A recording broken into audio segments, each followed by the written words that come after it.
एका छोट्याशा खेड्यात दोन लहान भावंड राहत होती, चिंटू आणि मिनी. त्यांच्या घराशेजारी मोठं झाड होतं.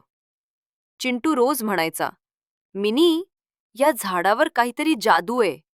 बघ ना, किती छान सावली देते. आई नेहमी सांगायची, झाडं आपले खरे मित्र आहेत. ती आपल्याला सावली, फळं, ऑक्सिजन देतात. एके दिवशी गावातला शेतकरी आला आणि म्हणाला, हे झाड आता कापलं पाहिजे. इथे मला घर बांधायचं आहे. हे ऐकून चिंटू आणि मिनी खूप दुःखी झाले.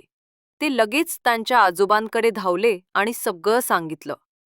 आजोबा शांतपणे म्हणाले, मुलांनो, जर खरंच झाड वाचवायचं असेल तर गावकऱ्यांना याची किंमत कळायला हवी. मग दुसऱ्या दिवशी मुलांनी सगळ्यांसमोर एक छोटासा प्रयोग केला. त्यांनी उन्हात उभं राहून सांगितलं, बघा, झाडाखाली थंड सावली मिळते. जर हे झाड नसेल तर उन्हात किती त्रास होईल.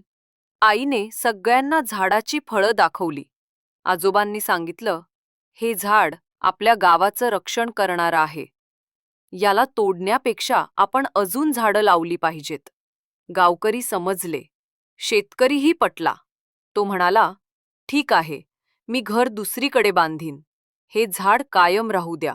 चिंटू आणि मिनी आनंदाने झाडाला मिठी मारतात. सगळेजण आनंदाने ओरडतात, झाड वाचवा, निसर्ग वाचवा.